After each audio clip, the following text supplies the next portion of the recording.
Hello, everybody. Welcome back to How Come. This week's episode is an intense one. So massive trigger warning. We are talking about sexual abuse, minor on minor, child on child abuse. So take care of yourself when listening. If it gets too intense, definitely stop. We are talking to Maggie Lalley, New York City stand-up comic and musical comedian. She has been featured in the Edinburgh Fringe Festival and New York Comedy Festival for her solo show, Sex Witch the Musical, which I just saw at the Asylum last week, and it's so good. And I opened for her like 3 years ago for her show when it was named another title. And yeah, we're talking about what this musical is based on that she wrote, and her relationship to her own sexuality because of what happened. The musical itself is so funny. Obviously, it touches on really dark subject matter, but highly recommend you guys going to see that. And again, trigger warning for the episode, but I do think it is a really important listen. We had a lot of conversations about the episode before we put it out on Instagram at How Come Podcast. We saved it in a highlight because a lot of people were saying that they were feeling really understood by the conversation that we were having, and that they were realizing things that had happened to them and that it was helping them work through trauma. So again, check out that highlight on Instagram at How Come Podcast if you want, after this episode or before the episode. Either way, take care of yourselves when listening to it, and thank you for listening to it. I'm eager to get this episode started. Final trigger warning for anybody who needs it. But let's get started. How come? How come? How come I can't achieve? How come I can't achieve? I'm rolling up my sleeves. I'm rolling up my sleeves. Oh baby, I believe these guests can help. 'Cause I can't do it by myself. I wanna just... Welcome, my friend, Maggie Lalley. What's up? Oh, I'm just sitting here in a little bed. Oh, me too. Yay. Thanks for having me, Remy. Of course. Thank you for coming. This episode also has been like 3 years in the making. Oh my God, I know. You're so right. I say that about a lot of episodes, but literally the other day, that Facebook memory popped up and it was like 3 years ago, you opened for Maggie Lalley. Like, I know. I was like, so crazy. It was 3 years ago. Oh my God. It's insane. It's crazy. Well, I always forget about the 2-year long pandemic, right. So I'm always like, oh, right. But it's really only a year ago if you don't account for that time. I definitely don't account for it. Me neither. So that was last year. Yeah. So 3 years ago or 1 year ago, I opened for your show, Cold-Blooded Witch, which is now back as Sex Witch the Musical, which you just did June 4th at the Asylum, and it was so fun. And you're doing it again when? And then I'm doing it again in July. Amazing. At Caveat. Cool. It's an amazing show. It's a critically acclaimed show. It is. Thank you. Thank you, Remy. Like, she's just lying. It's a lie. But it's not. I mean, it's true. Yeah, no, it's good. It's fun. So many festivals, so much fun. And also, like, even if it hadn't been critically acclaimed, I loved it. Thank you. Both times. That's so nice. Before I let you give a synopsis of it, which spoilers, if you're going to see the show, there will be spoilers in this episode. Totally. But not a lot. You're on TikTok. Yeah. Have you noticed the trend on TikTok recently of little sisters like divulging what their older sisters, like how they like tortured them growing up? Oh my gosh. No, I haven't. Okay. So that's a whole thing. But this is like that. Yeah. Well, when I was a wee one, I convinced my little sister for about 3 years that I was a witch. Oh my God.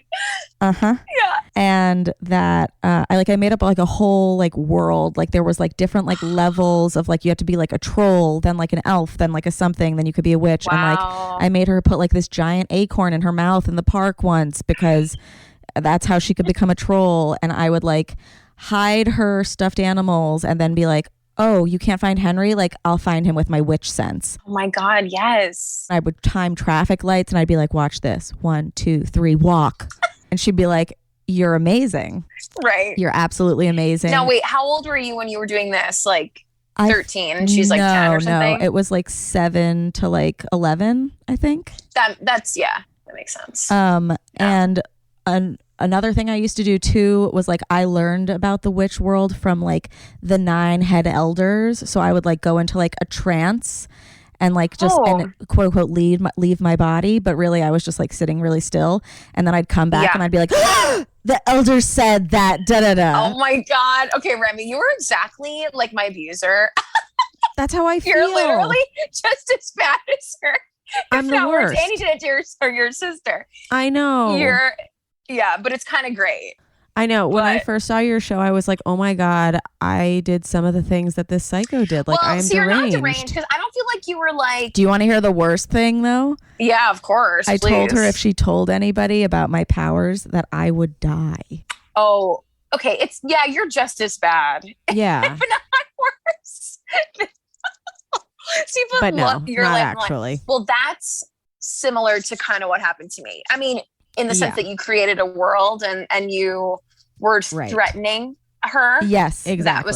I was the victim in this sense, but it wasn't my sister. It was a friend of mine. Totally. But the story is when I was 13, I met this girl in my school and she had like moved to America. She was from Albania, and she was like, I thought she was really cool, and she was like, like hot and, was very flirtatious and confident. And I was just like, very to myself. I was like fun, but I was very shy. And I just was very impressed with her being very open and like daring. Like one time before she revealed, that we were witches, but she was like, she was like, let's do crazy shit together. I'm like, oh my God, I've never even done crazy shit ever. Yeah. And then she's like, let's like draw mustaches on our faces and like walk down the street like crazy girls. And I was like, oh my God, that is so crazy. Girls. Yeah.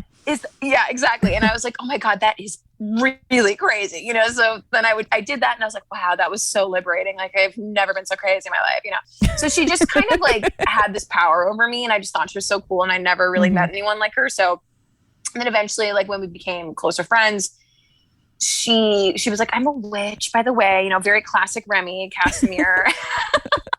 I am a witch, and like if you tell anyone, I'll die. That wasn't one of the rules, but that would have been a great addition. You guys should have. That's like a really maniacal rule. It's crazy. Yeah. So no, she was like, yeah, I'm a witch, and like I'm going to train you to be a witch too. And I was like, amazing. Now she told my other friends who, like, some of them I'm still friends with till this day. She was like, you guys are witches too. And they were like, no, we're not. Like, this isn't real. And I was like, wow, you guys are losers. And like, you're totally just, this is like blowing this opportunity. Like, this is the opportunity of a lifetime. And I was just a very naive young girl because I also went to Catholic school. I was very gullible. I was very hopeful about the world around me. I did not expect anyone to like betray my trust. I mean, and I think that's a testament to like, I had nice parents. Like I had, you have the nicest mom. Yeah, my mom is a sweetheart, and it's like, I never expected a friend to be like, weird and kind of like evil like this. Ultimately became like that. So I was just, I was like, of course, if you tell me you're a witch, you're my friend. Of course you're a witch. I believe you, girl. I'm on your side, Yeah. And then when I thought I was a witch too, I was like, oh my God, how exciting.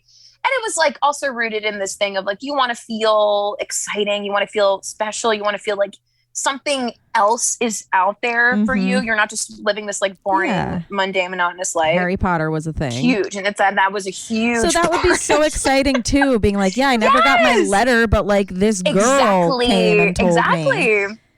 Right. Like so letters aren't realistic. Like some girl coming and telling you. That's how it like actually happens. Totally. And she also framed it like, oh, Harry Potter is real, but it's in an alternate universe, and that's that's Europe, portal. where I'm from, and that's literally Europe.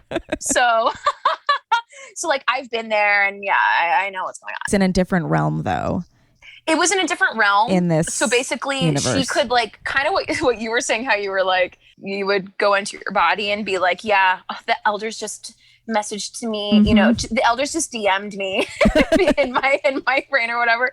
It was similar to that. So she would channel people who were also warlocks and witches and all this stuff, and they were like celebrities like in the Harry Potter world, through her body. And then she'd like do all this sexual shit to me while you know what I'm saying. So while she was like a certain character in Harry Potter or whatever. But only as a different person. Only as a different person, but I guess weirdly I've blocked a lot of it out. But I'm sure. I have it all documented in this journal. Whoa. Like I was journal obsessed. I have so many journals from this time, and they're insane. I sound crazy. I'm so invested. You can tell how much I really believe in everything and how much I trusted her and how hurt I was by the whole thing. And I, you know, so I guess there was some sexual stuff between just us where she wasn't a Harry Potter character underneath it all. Yeah. Where she wasn't channeling, you know, Hagrid. No, it wasn't. It was never Hagrid. I was like, Maggie. Can you imagine? Yeah. So Hagrid and I were fucking. It was crazy. No, it was never Hagrid. That would have been horrifying. But I guess she like taught me how to kiss.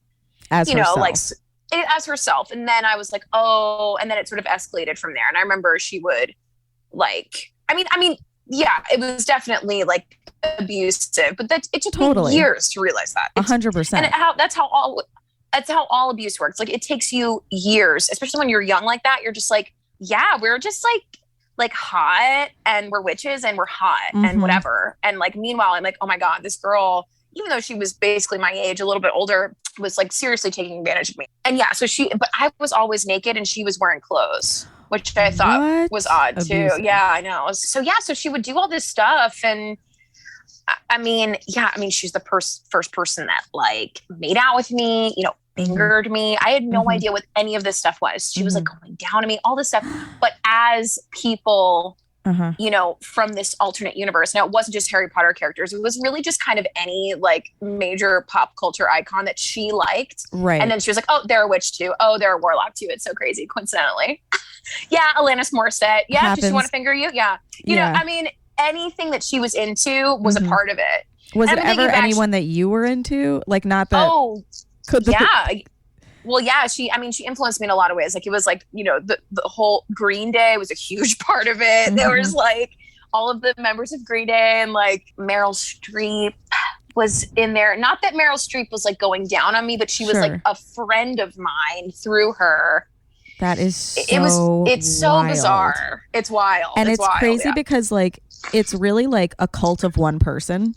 Exactly. You know, and like you were the only constituent.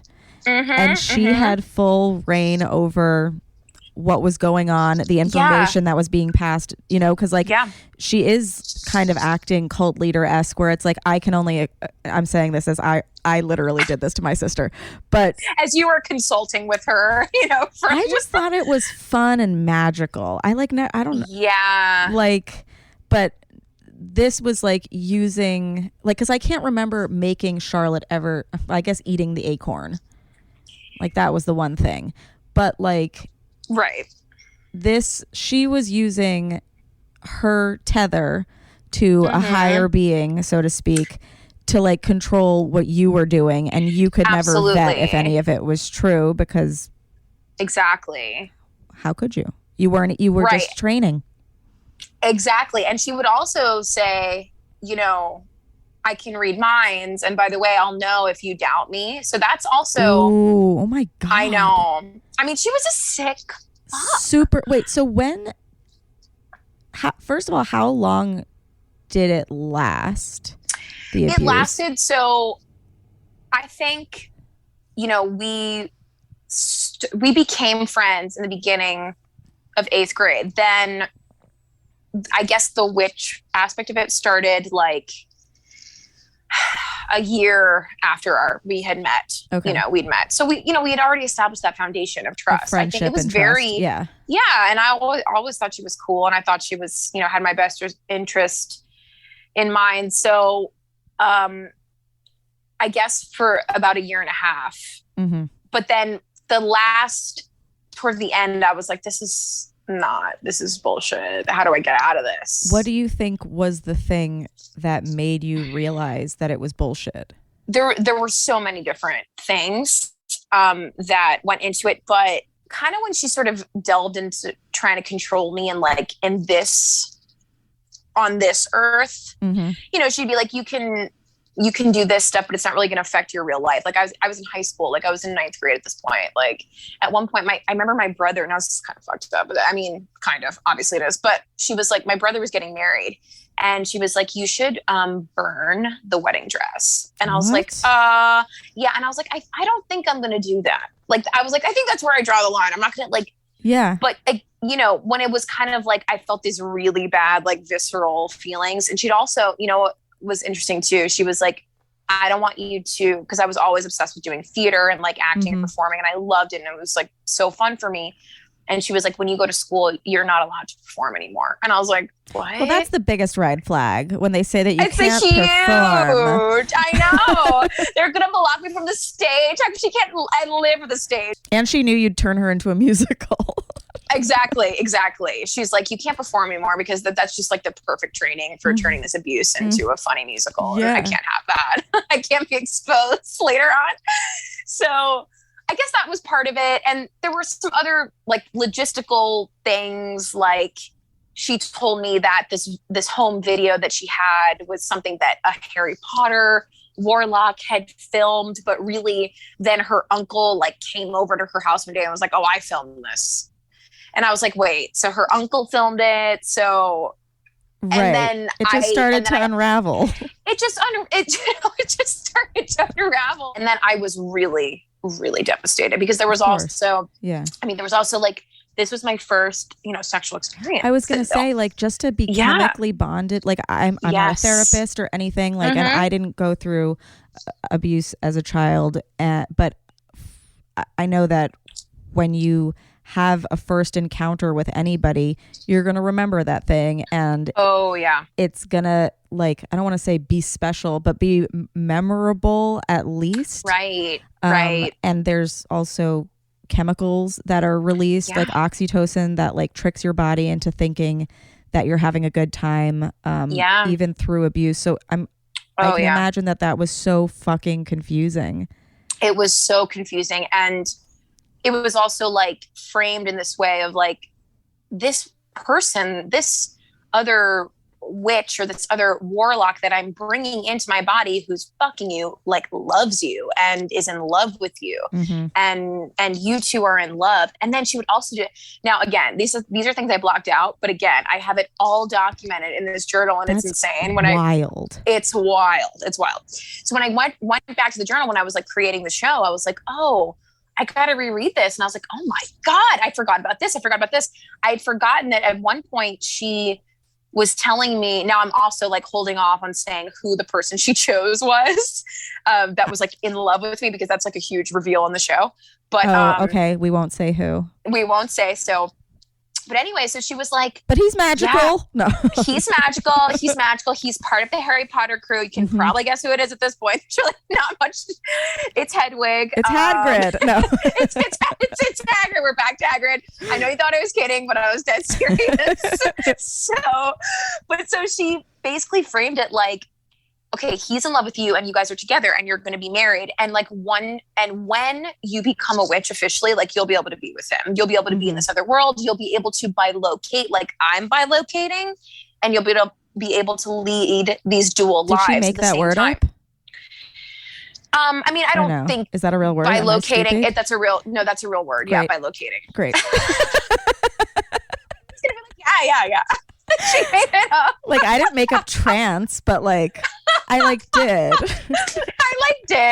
Remy made up trance. She made up bilocate. It's whatever. Which is be making up words. So, but anyway, so she was like, you'll be able to be like in this alternate universe, and then also here in New York or whatever.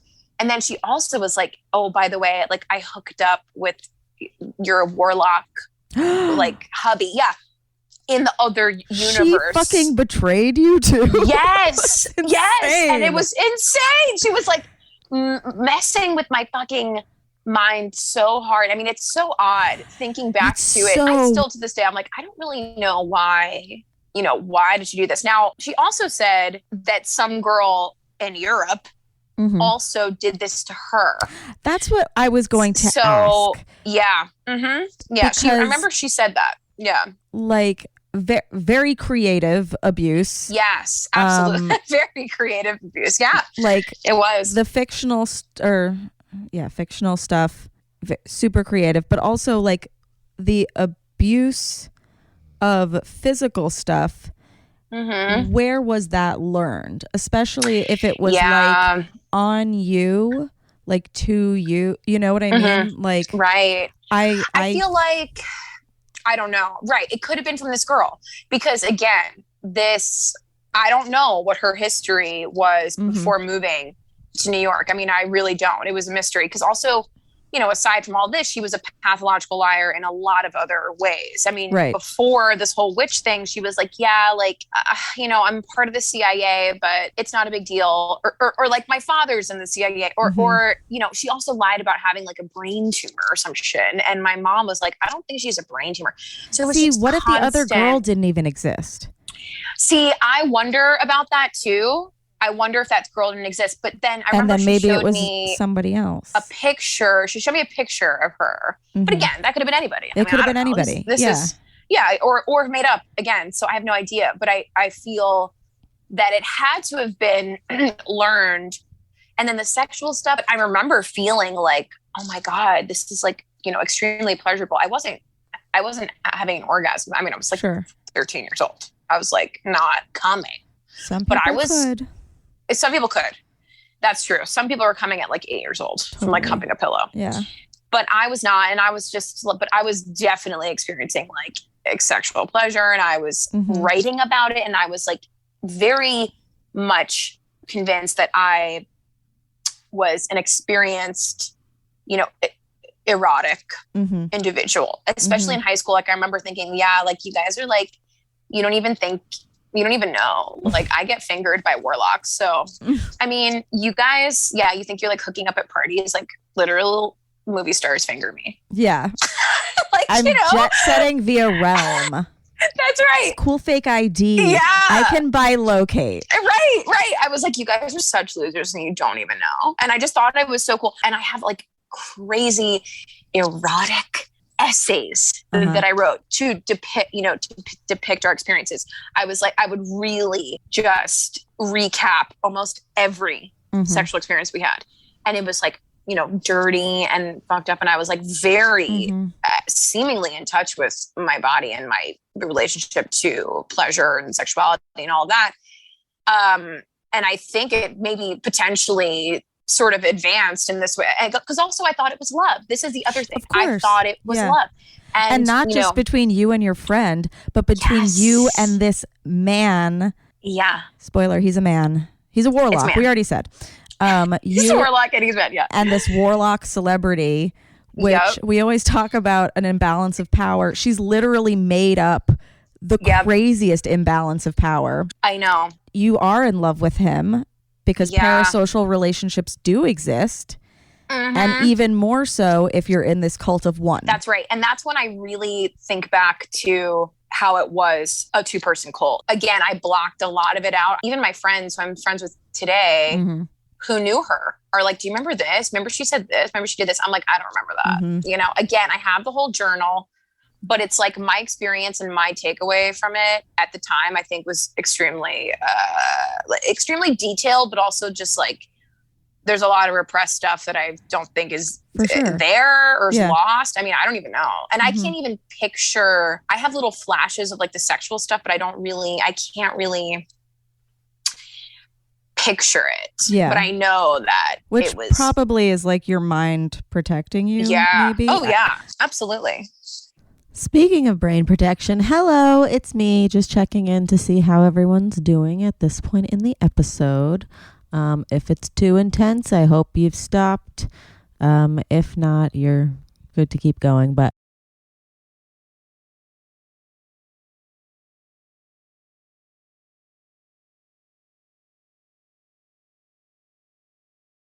again, this episode is getting too intense. Stop listening. Or like wait for it for later, or get somebody that you feel cozy with to listen to it with you. But we're going to go back in. And I hope you're enjoying. I was going to ask too, like, how did it feel when you kind of like read those stories for the first time? Yeah. I mean, I journaled a lot like throughout my life. And so Did I you hadn't find revisited. it during Dear Diary? No, right? I think I did actually. Yeah, I think I did. No way. Yeah. Okay, so Maggie has an amazing show. I don't know if you're still doing it. I haven't done it in a while now. You should bring it back. It's so good. I should. It is great. Yeah. It's called Dear Diary, and it would be comedians, and we would all read our diaries on stage. And I honestly, I healed a lot from reading those entries that I read at your show. But I never detailed an encounter like that. I never had an encounter like that. Right. I guess it was then. Yeah. So just because, I decided to do I was like, I want to do a solo show because there was like a solo com festival at the Pit at People's Improv Theater before, this was 3 years ago. I was like, I want to do that. I want to do like a solo show that's like not just stand up. So I was like, maybe I'll just like revisit all this. And then, I think that's when I went through the diary. I was like, oh my God, this is just, it is like a full book. It is a full, and some of it is like, it's so detailed and, to the point, like, it's like I'm speaking another language in it. I do recognize myself in a lot of ways, but I also, I'm like, oh my God, I feel so removed and disassociated from the whole thing. It's odd because I didn't think of myself as like a lesbian because of this. I wasn't like, I'm gay, because it wasn't like that. It's like I wasn't seeing her body. I wasn't touching her body. Isn't that weird? It is weird. But it's also like, I'm sure you guys had seen Ghost. Yeah. Demi Moore fucks Whoopi Goldberg, but it's Patrick Swayze. Right. She was never gay. Oh my God. Now that you're saying that, I remember that Demi Moore was part of it in some capacity. And another thing about me when I was that age was that I wasn't well versed in pop culture. I didn't really know what the hell was going on. I was just kind of like living my life. I would read a lot. I wasn't super into like adult movies. So I felt like she exposed me to a lot of that. And she had a lot of knowledge about all that. And people seem so adult when you're young, when they know about pop culture. Yeah. Totally. Like I had a friend who like she would watch horror movies, which I wasn't even allowed to do. And then she would just come and tell me about them and like who was in the movies and Ryan Phillippe. And I'd be like, you're so fucking grown up. Yeah, I felt that way too. I was like, oh, like Underworld, the trilogy with Kate Beckinsale, like that was a part of it too. That was weird. She was just grabbing from any universe. That's right. Could be witchy and sexual. That's right. My mom, this journal that I'm talking about, she found it. She read the entire thing while this was going on. Yes. Yeah. She read the whole thing. She was like, what the fuck is this? What is going on? What are you doing? And oh my God. And I remember at the time I was like, oh, it's made up. It's made up. It's just made up. Nothing's going on. It's just like a fantasy land. It was fantasy, but it wasn't to me at the time. I was like, so it was odd in that way, I think. But I was like, I have to protect her, my friend. I have to. You always protect the abuser. You always. Because if you don't, then your whole worldview blows up too. Yeah. And then it's right. I wasn't ready. Like I needed to feel ready to feel like I had been tricked and fooled. And I wasn't ready for that. I was really kind of in it. And like I said, I was very, starry-eyed, optimistic person. And I'm still kind of like that in some ways. But I was very sensitive and very, you could mold me, I was moldable at that age. And she probably sensed that as well. Oh yeah. But I think she also sensed like that I had like a willingness and like sort of dedication and also like a pretty like, a creativity too, that I feel like she maybe felt seen, or she felt heard or understood. I remember saying a lot before this whole witch thing started. She'd be like, oh, no one understands me like you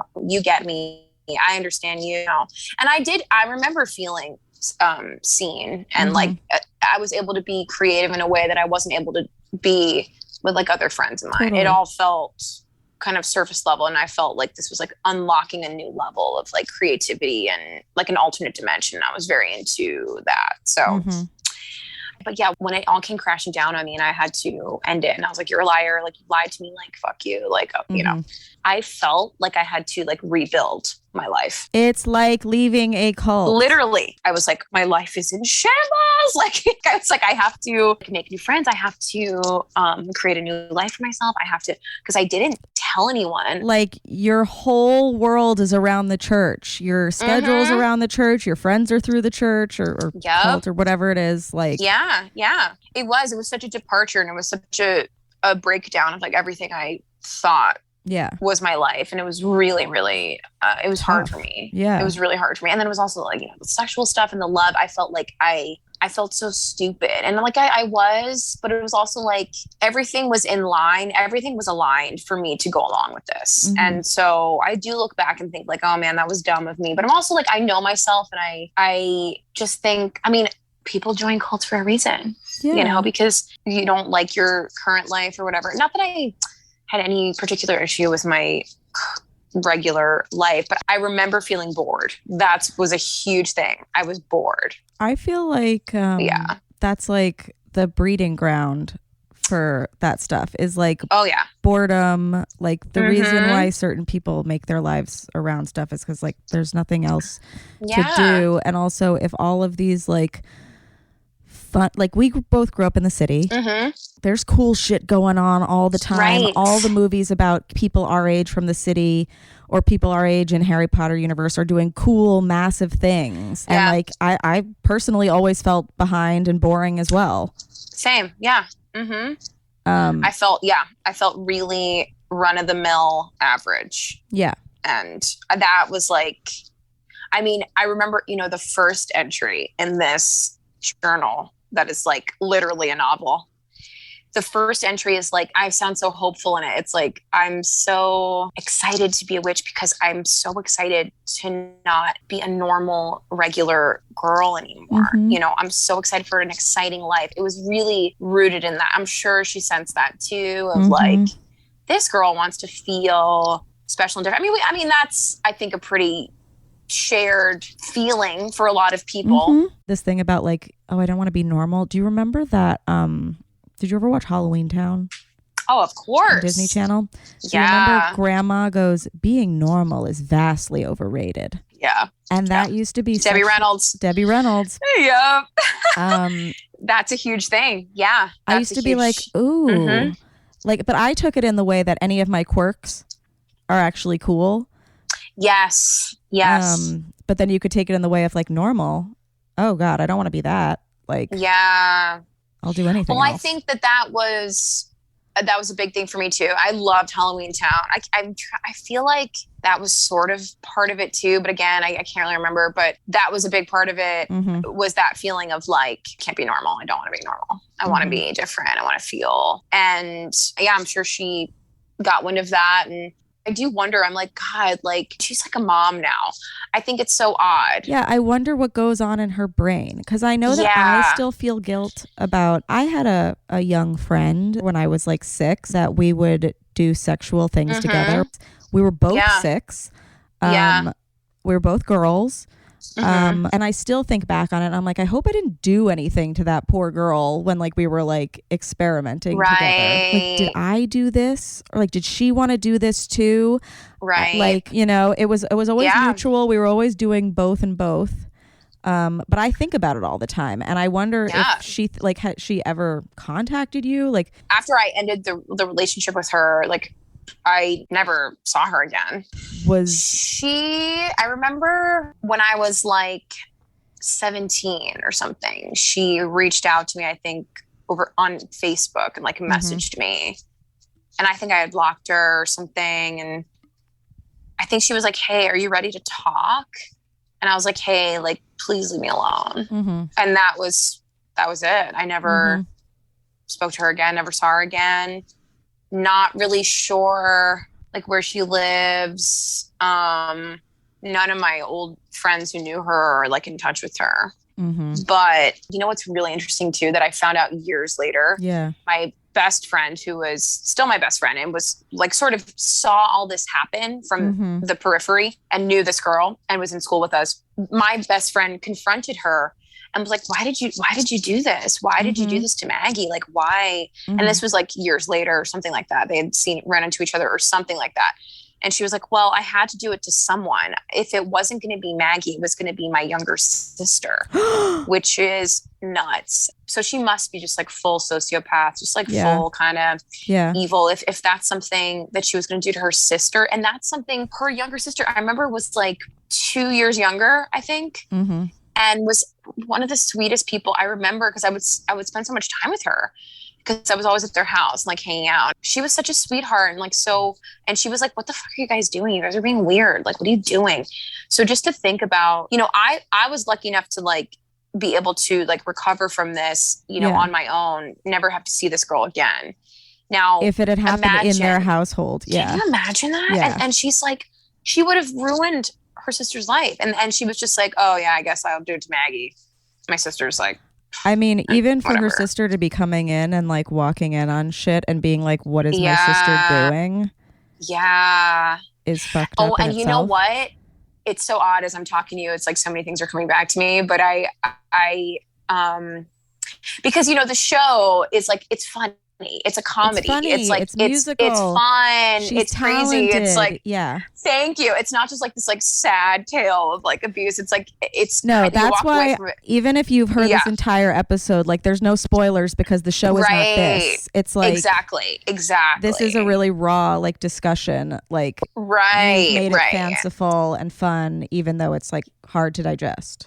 Yeah, thank you. And that's what I wanted, because I didn't want to tell this story and have it like really depressing. But I mean, it's because there's so much to it also. But this is what I was going to share just now, is that years later, I remember I was at some like a salad bar or like a cafe or something in New York, like somewhere in Manhattan. And I saw her sister and I hadn't seen the sister in years. And I was like, oh, hey, like, hi, like, how are you? Yeah. And I could feel the sister be like, I'm sorry that happened to you. Oh. I could feel her. She didn't say anything really, but I saw, just, I sensed like in her eyes and her face, just like, she was like, oh my God, I'm sorry. My sister's evil.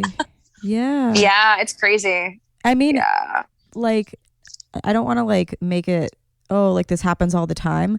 But like, I've heard a lot of stories about siblings as children, you know, doing inappropriate things to each other, with each other, whether it's mutual or not. There's a lot of stories that we heard about on our Instagram about sibling assault or just child on child assault. And it happens, unfortunately. It happens, I think, a lot more than people talk about, because it goes so deep and it's so uncomfortable and so dark.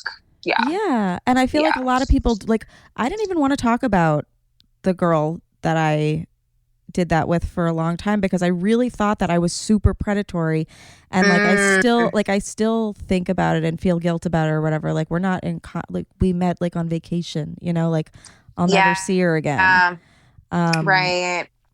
I'm wondering though how many people are out there that like have done this and feel bad, have done this and don't feel bad, have had this done to and feel, you know, like. Right. And I wonder about that too. Again, it's like, you know, now this show is like this other entity of like, it's a product. It's something I've performed a bunch of times because it's like, I love performing it and it's so fun and funny. And I'm almost like disassociated from like what it's actually even about at this point, because it's so it's like you're performing, you know, fiction because you don't even remember it, you know, right? Like, I know. And and it's like I had to really kind of consolidate the story, because there's so many things that happen that are, it's too complicated to even put into the show. So and I'm also have to focus on performing and being funny. And like, number one is like, it has to be funny. I don't, you know, tell the story, but it has to be funny. So I'm very focused on that. But I do wonder, I'm like, does she have any remorse, or is she like, I mean, I'm just like, what's your deal, girl? What? Totally. Are you? Did she ever go to therapy it's so for odd, it? But like, I have no idea. I don't know. I'm just saying, like, I wonder those things. Right. Of course. Yeah. No, of course. I'm just like, what's your fucking deal?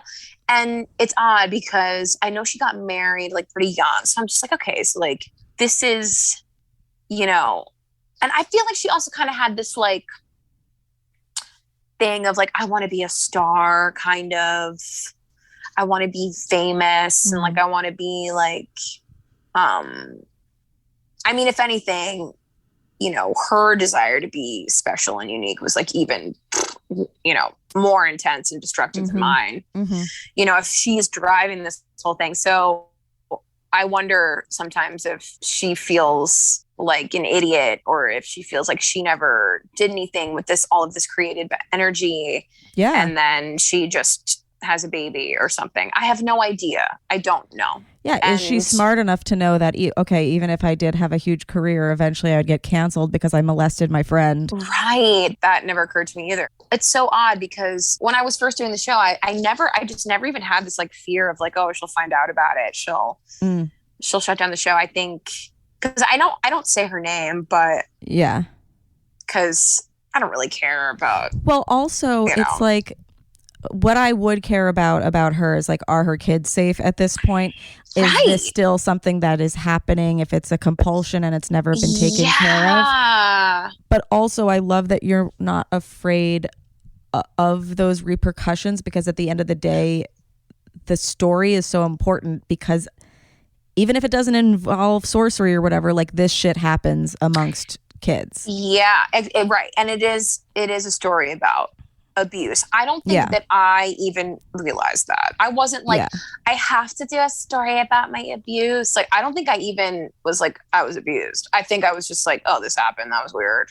Because again, you don't process things. You don't process things till like years later. And it's like, I have a million other things going on. And I was more focused on just like making it funny and like writing jokes for it and like writing songs for it and all this stuff. I wasn't like, I mean, maybe now even at this podcast, I'm like, I was abused. Yeah, thank you, Remy. No, it's. I feel like every time you have to kind of like admit it to yourself.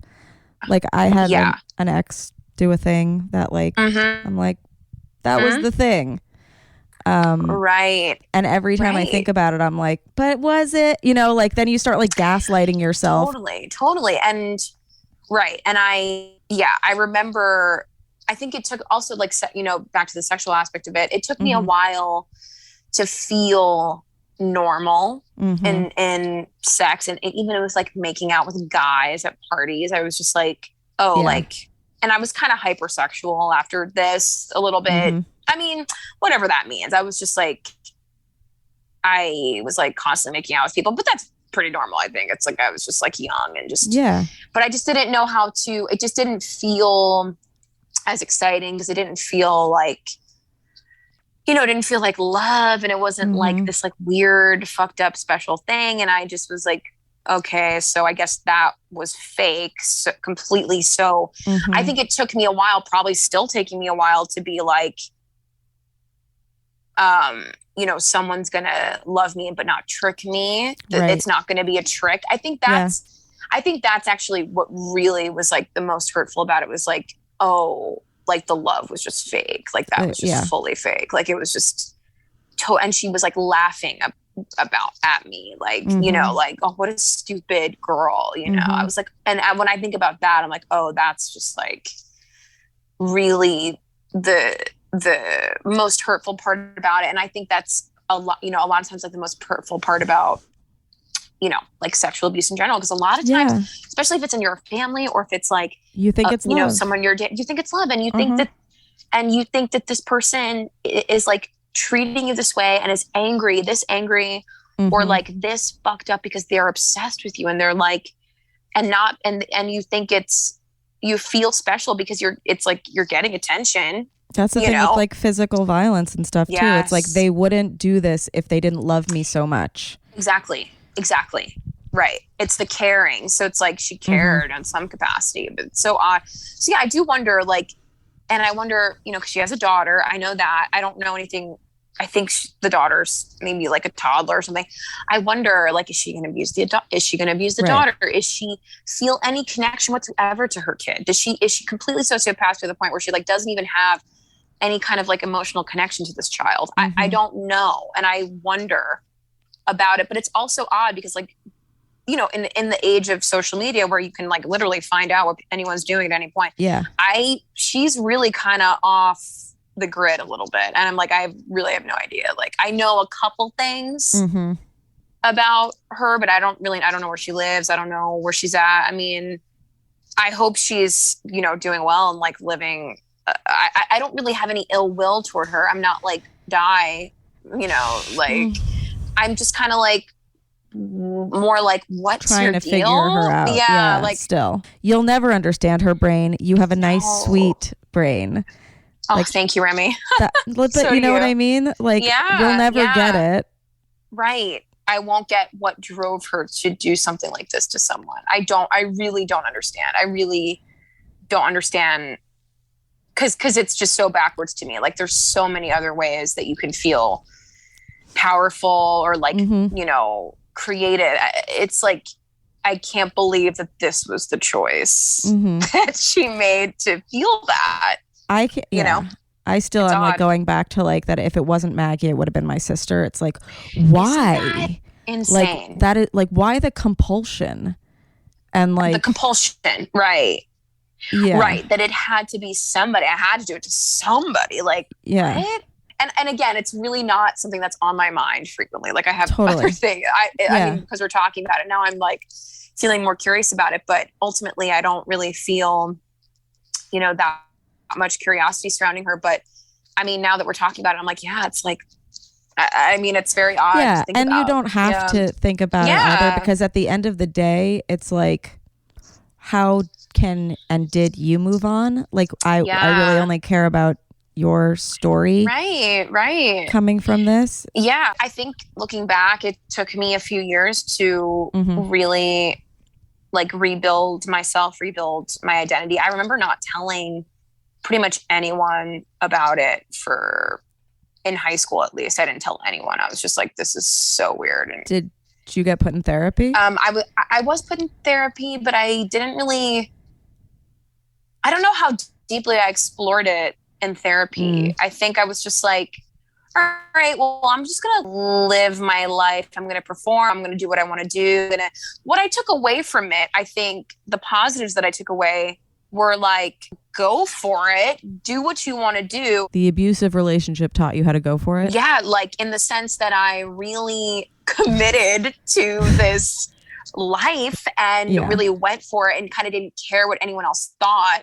I sort of carry that with me in my own life. I'm like, well, I'm going to do this musical. I don't really care. I'm doing for it. Your own creativity. Yeah, exactly. Where for my you're own at creativity the and my charge. Yeah. And I just was like, okay, I'm going to like, in the way that I sort of fearlessly went into that relationship, even though it hurt me so badly, I still tried to maintain that fearlessness in other things, even if I'm like, well, this could potentially fuck me over in the end. Even like with comedy, it's like, it's a huge risk, like trying comedy. It's a huge risk. It's like everyone thinks it's kind of dumb that you're doing it, sort of. They're not going to say it, but it's like, they do. But it's also like, well, what can you do? Like, I'd rather do that than take a safe route, you know, and something that I is going to kind of please the people around me, I guess, and not me. But I'm extremely wary of anyone who displays any kind of characteristics that she had in friendships or in relationships. And I'm just like, nope. Like, if I meet a girl who's kind of like, who I sense is in some capacity sort of like wants to be this dominant figure in my life and wants to sort of like have a little, not so much a friend, but more of a little like person to do their bidding. Yeah. And that happens in adulthood, and that happens, you know, there are like toxic people out there still at this age. And I think I'm just like, no, I don't want to be your friend. And I just sort of distance myself very healthily, and I just don't really engage. So I think it taught me that, how to sort of suss out who I want in my life. Those are my two takeaways. It's just being able to suss out toxicity, really. And then just being fearless in what you want to do and committing to it, I think. So shocked that you're able to be friends with me. You know, it's like, you're just like her. Oh my God, it's so funny. I mean, now I feel like we reached a very healthy conclusion, I feel. Yeah, and you were saying like stuff was coming up, like while we were talking, while you've been reading stuff. You have a whole podcast about the joy and traumas of childhood memories on Pod Full of Mems. Yes, that's right. So I have that podcast called with Jessica Sauls, great comedian and super funny. We were on hiatus for a bit, but we are starting back up. Nice. So check it out. But it's all there on Spotify. So we're going to start doing new episodes and it should be fun. Yeah. Yeah. But there's always things that come up in conversations about trauma and childhood that kind of like, and it's obviously various levels, but we did an episode on men who have been sexually abused season 1, and I had to throw it out because one of the guests was having so much trauma come up, and it was unresolved trauma in a different way that I didn't know how to handle it, and I felt that we weren't leaving with any sort of resolve. It was like this open-ended wound. Right. Which is probably why you didn't want to discuss stuff with friends, because you weren't fixed yet. Right. Yeah, I really kept it to myself for years because I was also embarrassed. I was embarrassed that this happened to me. I was embarrassed. I was humiliated. It was humiliating that she did this to me. Humiliating. Yeah. And I felt so dumb. I felt so stupid and I couldn't believe that. And again, I'm the type of person there were not, like I said, she offered this to your other friends who said no. And they were like, no. Yeah. And you're like, I should have been smarter. And I know. Were they very open to welcoming you back after? Oh yeah. Yeah. And that's amazing. Oh yeah. And especially, I don't think they also knew the extent. Sure. Because this was just us hanging out privately. It wasn't But even that can bother girls, that they're like, oh, you want to go hang out with somebody? Okay, fucking bye. Right. I mean, I remember. Oh, your friendship didn't go well and now you want to come back to us? It's nice that they didn't do that. Yeah. No, well, also my best friend who, I was her maid of honor. I see her all the time. She's my very good friend and I grew up with her. And I knew her before I met this girl. So she was like, yeah, you were really off the deep end there. I just was hoping that you would make it out of that. And I'm glad you did. Yeah. She was she said she was really worried and really concerned about me, but then she couldn't do anything. I mean, she couldn't do anything. That's the other thing. You can't do anything. You can't save the person until they're ready. You can't. And I remember getting to, my level of ready to escape and to get out. It took some time. This is, it definitely took time for me. And I remember, oh my God, after it all came crashing down, I was at the playground or something. I was 14 years old. I was sitting on the monkey bars and I was like, oh my God, what is my life? I was just so young. I was so young and I was just what just happened? It was so much to process. Yeah. It still is a lot. But I mean, I think of all the people she could have done this to, I'm glad it was me because and you know what? I think about this a lot too. I'm glad she did it to me because I'm glad the sister was spared. Me too. Yeah. I mean, I'm not glad it happened to you. No. Right. Of course. At least also, no, this is such a shitty thing to say, but you are the type of person that turns trauma into art. Yeah. Yeah. So who better to traumatize? No, I'm just kidding. Who better to traumatize than me? You've got to try traumatizing Maggie Lalley. She'll most definitely turn it into a musical. No, I think about that too. Critically acclaimed musical. Oh, thank you. Yeah, I mean, it is right. I always forget that it touches on so many things about, abuse and sexual abuse and friendship and manipulation and sociopathy, all of this stuff and being a victim, all of these things that I wasn't even aware. Right. That's right. I forgot, I wasn't even thinking of it that way. When I started it, I was just oh, this is a story and I'll just make it funny. And that's that. And I think now, even later, as I'm doing it and adding to it, I'm oh, right. There's so much here, so much there. So you had never done anything sexual with another person? She was my first kiss. Okay. Yeah, I'm pretty sure. She was definitely the driving force of all my first sexual experiences. I had never masturbated. I didn't even know what that was. I did not know. I mean, I grew up Catholic, not that it was like super repressed Catholic. I mean, I grew up in New York City Catholic. I was going to say it's city Catholic. It's like, who cares? It's like, no one's like, it's not all or nothing with Catholicism in New York. It's just like, okay, we're here, we're doing it. But I never masturbated. I never orgasmed. I never knew about any of that. I didn't know what sex was. I did not know about like penis, vagina. I did not know. I was very, very innocent. I did not know anything about that. So I didn't start masturbating, I think, until maybe I was like 16, but I didn't have an orgasm. I remember my first orgasm was, I was 21 when I was masturbating, and I was thinking about my friend Hillary. I remember, and I was like, and then I just like came. I was like, oh, okay. I just came. I remember when I was 21, I had that orgasm, and I was like, I remember I took a selfie just to commemorate the moment. I was like, God,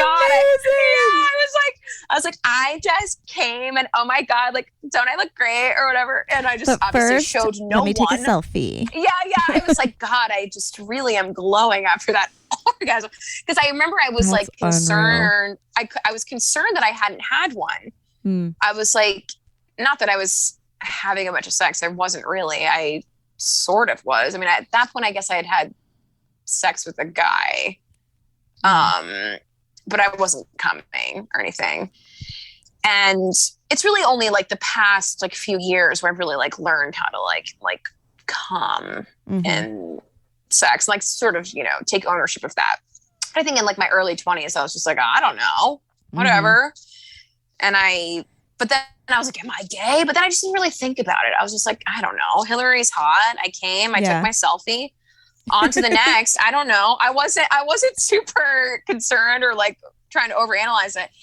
And looking back on even my relationship with this girl, which is so interested as a Catholic, because I feel like I never had that factor of religion, but I was constantly, am I gay? I gotta be gay. Like, right.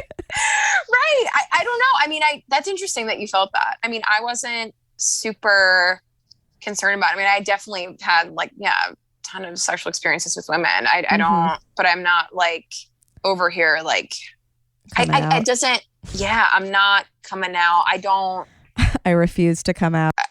I refuse. I have a friend who literally refuses to come out as non-binary, even though like they are. Right. And I have another friend who will be like, yeah, I like whoever. And I'm like, okay, so can I say that you're fluid? No. And I'm like, okay, which is totally valid. It's fine. I think it's also like people can make it so annoying. And I'm just like, I don't need to, no one cares about me coming out. No one gives a shit about. Maggie, so many girls would be so happy. But it's also like, I mean, I guess I'm bi, but I'm not like applying a bi.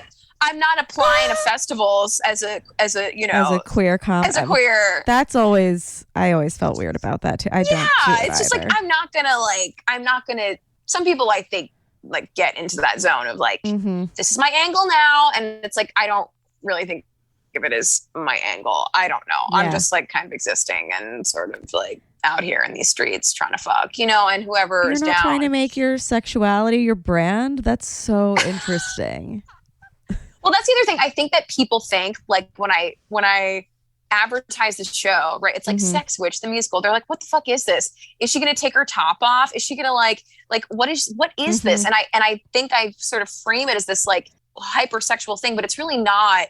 But I think it's like helps to sell tickets. I mean, 100%. And it's like 100%. It's like if you're perverted and you want to come see this, and then you are surprised to see that it's a funny and like actually heartwarming and fascinating story about my life. They learn, and it's right. And then I'm like, that's fine. That's great. And like, if you want to think I'm a whore leading up to it, that's great. That's great. Oh, fine, I get so pumped if somebody listens to this podcast because they're like, oh, it's about girls coming. Exactly. And then they accidentally become a feminist. I love that. Right. Exactly. When they walk out of it kind of like, oh, I learned something. That was, she didn't take her top off and that was hurtful, but I mean, I learned something. Learned something. And now maybe if if a similar thing happened to them, they could maybe have a conversation about it, or at least just feel less weird. Exactly. And you know what? A lot of times, so I did this show at the Edinburgh Fringe Festival, and I did it critically acclaimed. Thank you. And people came up to me after, and they were like, something similar happened to me. People a ton of people came up to me after and were like, oh my God, like this reminds me so much of like something that happened to me. You know, not obviously every story is unique, but it's like in the sense that they were young, they had an abuser taking over their kind of world, you know, sexualizing them and sort of creating a universe that they had to follow the rules for. And, you know, so yeah, a ton of people told me they related to it. I think that is the difference though too, is it's a same age abuser. Yeah, that's right. There's a lot of conversation about older people and families and stuff. Yes. But this area is very sticky, very tricky, and like probably not talked about that much. Yeah, it's not, and it's odd, right? Because you think, oh, it must be mutual. They're the same age. Yeah. But it's meanwhile, I mean, you can have a ton of different personality types. I mean, she was very dominant. She was very. My best friend growing up, 9 days younger than me. I held it over her head. I would shave my legs and go, you'll understand when you're older. 9 days younger. So it really doesn't matter. And even at her wedding, like she got married like 3 years ago or whatever. And I hugged her. I said, can you ever believe that I tricked you into thinking I was more mature than you? She goes, I truly don't understand how that happened. Wow. Yeah. But at that age, you're just like, oh, she's right. She is. It is 9 days. Oh. She's ahead of the game. She gets it. She's smarter than me, you know. We're going to have somebody on who talks to children about sex and stuff, because we have a lot of those conversations of there need to be more conversations, but it's specifically for moments like this. It's not just telling your kid that masturbation is safe and it's healthy, but it's also telling them those are your parts. Those are your private parts. Yeah. Somebody shouldn't be taught, you know, and if you're not at the stage where you can talk about anything, you're not going to be able to prevent them from being abused. It's so true.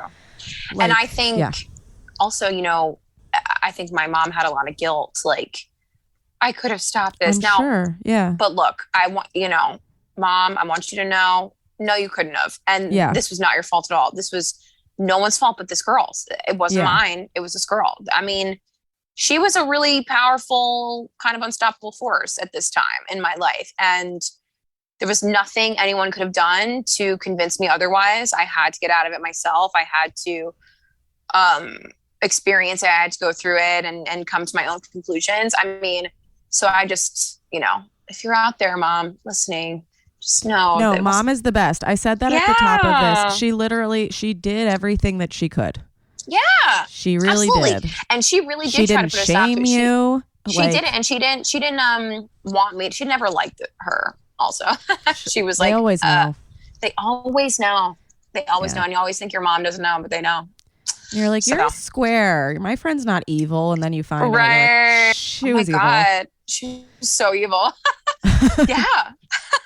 Yeah, straight up evil. Yeah, I'm so proud of you for being able to talk about this and make it into art, but also like you will probably help a lot of people just by sharing this story. I definitely have some stuff to think about how toxic I am. Well, but I have apologized to my sister many times. Yes. And she apologized to me because she came home after school one day and was like, you're not a witch. You're not dead. And I was like, you risked it? And she was like, I had to. So like she figured it out. And Yes. And you guys have a good relationship now, I'm sure. Obviously. Yeah. So there's no way you're anywhere near this realm of kind of toxic shit. There's no way. And if you're out there and you're feeling toxic, that maybe you did something to somebody, bring it up. Yeah. You bring it up to them. You say, I'm so sorry for doing this. And either they say, you know what, it's fine. Or they say, you know what, it really hurt me. And here's what you could do to help me move on. Absolutely. Maggie Lalley, you're such a joy. Oh, thank you, Remy. So are you. Thank you. Can you tell everybody where they can find you and where they can see the upcoming show? Yes. So you can follow me on Instagram, TikTok, and Twitter at Magslals, Magslals. And you can come see the show. It's on July 7th at Caveat in New York City at 9:30 p.m. Thursday night. So come out. It's all there on my, Insta, and everything's listed there. So you can buy tickets there. Maybe you'll film and then there'll be an online version for us for the globals. I will be filming. Okay, great. Unreal. Yeah, but thank you so much for having me, Remy. Of course. This was so great. Yeah. I have to ask you this question after a sexual experience. We ask everyone. And this was scary, but we talked about some good sex too.